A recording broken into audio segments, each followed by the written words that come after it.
नमस्कार, फाइटर समाचार में आपका स्वागत है। पेश आज 12 जनवरी सुबह 6 बजे राजस्थान की खास खबरें। सुप्रीम कोर्ट ने हाई कोर्ट की खंडपीठ को निर्देश दिया है कि एसआई भर्ती 2021 में शामिल अभ्यर्थियों को वर्ष 2025 की भर्ती में आयु सीमा में छूट पर 31 मार्च से पहले फैसला किया जाए। न्यायाधीश दीपांकर दत्ता और न्यायाधीश सतीश चंद्र शर्मा की खंडपीठ ने सूरजमल मीणा की विशेष अनुमति याचिका को निस्तारित करते हुए यह आदेश दिया। कोर्ट ने कहा कि 2021 की भर्ती को रद्द करने वाले राजस्थान हाईकोर्ट की एकल पीठ के आदेश के खिलाफ खंडपीठ सुनवाई कर रही है। ऐसे में 2021 की भर्ती रद्द करने का निर्णय होता है तो आयु सीमा का विवाद स्वतः समाप्त हो जाएगा। वही भर्ती रद्द नहीं होती है तो हाईकोर्ट की खंडपीठ के निर्णय के आधार पर आयु सीमा में छूट का फैसला करना होगा। अधिवक्ता हरेंद्र नील ने बताया कि पेपर लीक होने के कारण भर्ती रद्द होने के आधार पर एसआई भर्ती 2021 में शामिल अभ्यर्थियों ने वर्ष 2025 की भर्ती में आयु सीमा में छूट के लिए हाईकोर्ट में याचिका दायर की।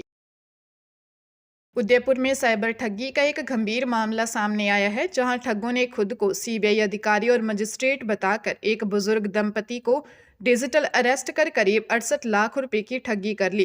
पीड़ित मोहनलाल सुखाड़िया विश्वविद्यालय के पूर्व प्रशासनिक अधिकारी भरत व्यास और उनकी पत्नी हैं। साइबर थाना पुलिस के अनुसार पीड़ित भरत व्यास के मोबाइल पर एक अज्ञात कॉल आया, जिसने खुद को जांच एजेंसी से जुड़ा बताते हुए मनी लॉन्ड्रिंग केस में नाम आने की बात कही। धमकी से दंपति घबरा गए। पीड़ित दंपति को मानसिक दबाव में रखा गया और गिरफ्तारी का डर दिखाकर ठगों ने अलग अलग बहानों से कुल करीब 68 लाख रुपए ऐंठ लिए। जांच अधिकारी डीएसपी विनय चौधरी ने बताया कि शिकायत के आधार पर मुकदमा दर्ज कर लिया गया है और तकनीकी साक्ष्यों के आधार पर आरोपियों की पहचान और रकम की ट्रेल खंगाली जा रही है। अमेरिकी राष्ट्रपति डोनाल्ड ट्रंप के टैरिफ वॉर से जयपुर के करीब 100 ज्वेलर्स के 100 करोड़ डूबने की आशंका है। इन ज्वेलर्स ने अमेरिका के एरिजोना में होने वाले ट्यूसन शो में हिस्सा लेने के लिए स्टॉल बुक किए हैं। इसके लिए प्रति बूथ करीब 1 करोड़ रुपए खर्च होंगे। ऐसे में अगर ट्रंप द्वारा भारत पर टैरिफ मौजूदा 50% से बढ़ाकर 500% तक किया जाता है तो हर बूथ पर ज्वेलर्स को 60 से 70% तक नुकसान हो सकता है। बता दें कि यह शो 15 जनवरी से 15 फरवरी तक होगा। ज्वेलर्स का कहना है कि अतिरिक्त टैरिफ की धमकी से स्टॉल बुक करा चुके ज्वेलर्स असमंजस में हैं। अगर टैरिफ 70% या इससे अधिक हो जाता है तो अमेरिका को रत्नाभूषण निर्यात मुश्किल हो जाएगा। एक बूथ की बुकिंग 20 से 25 लाख रुपए में होती है। इसके सजावट पर करीब 8 लाख रुपए खर्च हो जाते हैं।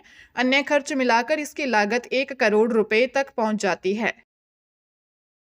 अजमेर के रामगंज थाना क्षेत्र में लुटेरी दुल्हन का मामला सामने आया। दुल्हन शादी के कुछ दिनों बाद ही ससुराल से जेवर लेकर फरार हो गई। रामगंज थाना पुलिस के अनुसार भगवानगंज निवासी उमेश कुमार ने रिपोर्ट दी कि अगस्त 2025 में आरोपियों से उसकी पहचान हुई। आरोपियों ने अपनी बेटी के लिए लड़का ढूंढने की जानकारी दी। बाद में आरोपियों ने अपनी बेटी का रिश्ता उससे करवाने का प्रस्ताव रखा।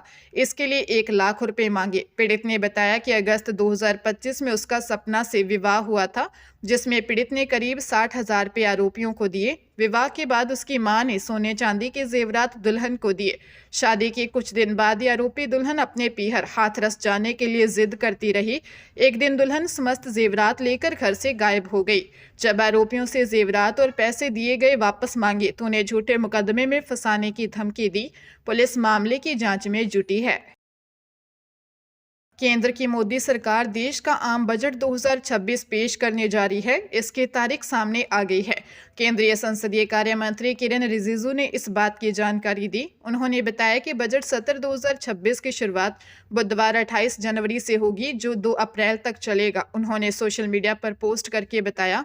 उन्होंने कहा कि बजट सत्र 2 चरणों में होगा। पहला फेज 28 जनवरी से शुरू होकर 13 फरवरी तक होगा। उसके बाद दूसरा चरण 9 मार्च से शुरू होगा, जो 2 अप्रैल तक चलेगा।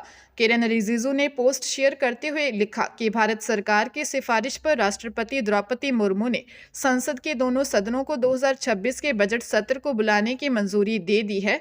28 जनवरी को राष्ट्रपति का अभिभाषण होगा। जानकारी के मुताबिक गुरुवार 29 जनवरी 2026 को वित्त मंत्री निर्मला सीतारमण आर्थिक सर्वेक्षण पेश करेंगी। इसके बाद शनिवार को भी दोनों सदनों की कार्रवाई निरस्त रहेगी। हरियाणा के सिरसा में एसीबी द्वारा रिश्वत मामले में गिरफ्तार पुलिसकर्मी एसपीओ गुरबेज सिंह मामले में खुलासा हुआ है।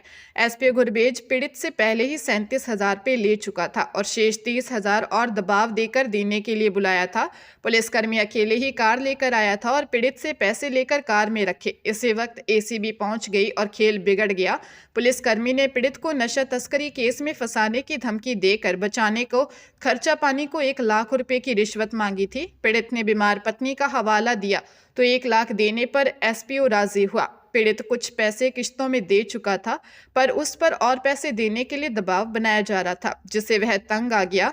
एसीबी की ओर से आरोपी पुलिसकर्मी से पूछताछ की जा रही है। इस नेटवर्क में और कौन कौन शामिल है उसका पता लगाया जाएगा। यह केस एसीबी हिसार की ओर से दर्ज किया गया है। धौलपुर जिले में अवैध बजरी खनन रोकने के दौरान ट्रैक्टर ट्रॉली से टक्कर मारकर घायल किए गए वनरक्षक जितेंद्र सिंह शेखावत का जयपुर में इलाज के दौरान निधन हो गया। यह घटना सरमथुरा थाना क्षेत्र के झीरी गांव में हुई। जानकारी के अनुसार झीरी रेंज की वन्यजीव चंबल सेवर चौकी पर तैनात वनरक्षक जितेंद्र सिंह शेखावत अवैध बजरी खनन और परिवहन को रोकने के लिए गश्त कर रहे थे। इस दौरान बजरी माफियाओं ने उन्हें जान से मारने की नीयत से ट्रैक्टर ट्रॉली से टक्कर मार दी, जिससे वे गंभीर रूप से घायल हो गए। घटना के बाद घायल वनरक्षक को पहले सरमथुरा अस्पताल ले जाया गया, जहां से उन्हें जिला अस्पताल रेफर किया और फिर वहां से जयपुर भेजा गया था। सीओ नरेंद्र कुमार मीणा ने बताया कि आरोपी बजरी माफिया राम सेवक उर्फ चालू गुर्जर निवासी चिल्लीपुरा मजरा नगर को गिरफ्तार किया। आरोपी से पूछताछ कर रहे हैं। वारदात में और कौन लोग शामिल थे, इसे लेकर जांच चल रही है। डेडवाना पुलिस ने एटीएम लूट की वारदातों को अंजाम देने वाली एक शातिर अंतर्राज्यीय गैंग के 3 आरोपियों को गिरफ्तार किया। पुलिस ने आरोपियों की गिरफ्तारी के लिए 400 किलोमीटर हाईवे के 800 कैमरों के फुटेज खंगाले। इसके बाद आरोपी पकड़ में आए। पुलिस ने आरोपियों के कब्जे से वारदात में प्रयुक्त कार भी बरामद की है। यह गैंग महज 5 से 7 मिनट में गैस कटर की मदद से एटीएम मशीन काटकर लाखों रुपए की नकदी लेकर फरार हो जाती थी। बदमाशों ने 14 दिसंबर 2025 को खुनखुना थाना क्षेत्र के तोसीना बस स्टैंड स्थित एसबीआई बैंक के एटीएम को काटकर उसमें रखे 20,46,500 रुपए की नकदी चुरा ली थी। इसकी जांच के लिए एक विशेष टीम का गठन किया गया था, जिसने आरोपियों को दबोचा। पुलिस ने पलवल हरियाणा निवासी 26 वर्षीय वारिस उर्फ लहकी, 19 वर्षीय मुस्कान अली तथा डीग राजस्थान निवासी 28 वर्षीय उस्मान उर्फ अन्ना को गिरफ्तार किया है। वर्ष 2025-26 की सेना भर्ती रैली 29 जनवरी से 18 फरवरी तक बीकानेर में होगी। बीकानेर के स्वामी केशवानंद कृषि विश्वविद्यालय स्टेडियम में 5 जिलों बीकानेर, चूरू, हनुमानगढ़, झुंझुनू के साथ बीकानेर जिले के लिए आयोजित की जाएगी। कॉमन एंट्रेंस एग्जाम 2025 में चुने गए अभ्यर्थी इसमें शामिल होंगे। रैली में Agniveer general duty, Agniveer technical, Agniveer clerk, store keeper तकनीकी, अग्निवीर ट्रेड्समैन, 8वीं पास और 10वीं पास कैटेगरी के लिए कॉल लेटर जारी किए जाएंगे। इस भर्ती रैली की जानकारी के लिए इंडियन आर्मी की वेबसाइट या सेना भर्ती कार्यालय झुंझुनू से संपर्क कर सकते हैं। रोपड़ में पंजाब पुलिस के एक एएसआई की घनौली के पास एक सड़क हादसे में मृत्यु हो गई। यह घटना तब हुई जब एएसआई सड़क पार कर रहे थे और तेज रफ्तार ट्रक ने उन्हें टक्कर मार दी। टक्कर इतनी भीषण थी कि एएसआई ने मौके पर ही दम तोड़ दिया। मृतक पुलिस कर्मचारी धनौली पुलिस चौकी में तैनात थे। मृतक एएसआई की पहचान अश्विनी कुमार के रूप में हुई है। वे नंगल क्षेत्र के गांव बरारी के निवासी थे। हादसे की सूचना मिलते ही स्थानीय पुलिस मौके पर पहुंची। पुलिस ने शव को कब्जे में लेकर पोस्टमार्टम के लिए भेज दिया है। एएसआई अश्विनी कुमार अपने पीछे पत्नी और 2 बेटों को छोड़ गए हैं। पुलिस इस मामले की जांच कर रही है और संबंधित ट्रक चालक के खिलाफ कानूनी कार्रवाई की जा रही है। पीएम सूर्यघर योजना में घरों पर सोलर रूफटॉप प्लांट लगाने को लेकर केंद्र सरकार के निर्देशों के बाद भी राजस्थान राज्य अभी तक पिछड़ा हुआ है। योजना में सोलर प्लांट लगाने में गुजरात, महाराष्ट्र, उत्तर प्रदेश व केरल प्रदेश से आगे हैं। प्रदेश में अब तक केवल 1,22,750 प्लांट ही लगे हैं। वहीं उपभोक्ताओं को केंद्र की ओर से 852 करोड़ की सब्सिडी मिल पाई है, जबकि प्लांट लगाने के लिए 2,49,000 उपभोक्ताओं ने आवेदन कर रखा है। लेकिन डिस्कॉम में सब डिवीजन स्तर व मीटर टेस्टिंग स्तर पर आवेदनों को उलझाया जा रहा है। योजना में प्रोग्रेस को लेकर मुख्य सचिव वी श्रीनिवास ने जयपुर, जोधपुर व अजमेर डिस्कॉम प्रबंधन के साथ बैठकें कर रही हैं, लेकिन हालात नहीं सुधर रहे हैं। प्रदेश में रोजाना औसतन 400 रूफटॉप सोलर प्लांट लगाए जा रहे हैं, जबकि इस प्रोग्रेस इसकी दुगनी गति बढ़ाकर इसे 800 प्लांट रोजाना लगाए जाने हैं।